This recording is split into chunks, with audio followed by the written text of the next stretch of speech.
Hi friends, Hyderabad bachelor boys సింపుల్గా దొండకాయ fry ఎలా చేయాలో చూపించబోతున్నాను. ఫస్ట్గా ఒక బాండీ పెట్టుకొని 1 టేబుల్ స్పూన్ ఆయిల్ వేసుకొని అందులో 1 టేబుల్ స్పూన్ పచ్చిశనగపప్పు అండ్ 1 టేబుల్ స్పూన్ మినప్పప్పు అండ్ 1 టేబుల్ స్పూన్ ఆవాలు వేసుకొని లైట్గా 2 మినిట్స్ పాటు దోరగా లైట్గా వేయించాను అనమాట.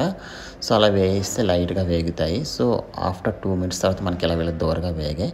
అండ్ ఇప్పుడు ఏం చేస్తున్నాను, కట్ చేసి పెట్టుకున్న దొండకాయ ముక్కలు రౌండ్గా వాటిని ఏంటంటే అందులో వేసేసి ఒక 5 మినిట్స్ పాటు ఫ్రై చేస్తున్నాను, అంటే కలుపుతున్నాను అనమాట. మనం ఎంత బాగా కలిపితే అంత మంచిదండి. సో ఒక 5 మినిట్స్ కలిపిన తర్వాత ఏం చేస్తున్నానంటే మూత పెట్టుకొని చిన్న మంట మీద 5 మినిట్స్ మగ్గించాను. ఆఫ్టర్ 5 మినిట్స్ తర్వాత మనకి ఆల్మోస్ట్ సగం అయితే మగ్గాయి.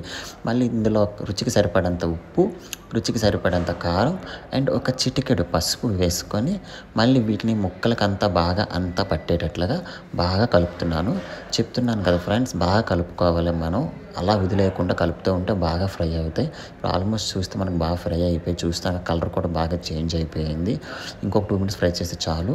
ఇంకా మనం అయితే ఫైనల్గా అయితే కర్రీ అయితే రెడీ అయిపోయింది. ఫ్రై చూసారుగా ఫ్రెండ్స్, చూడడానికి ఎంతో కలర్ఫుల్గా అండ్ రుచిగా చాలా శుభ్రంగా ఉంది. తినడానికి చాలా టేస్ట్గా ఉంటుంది. ట్రై చేయండి మీరు కూడా.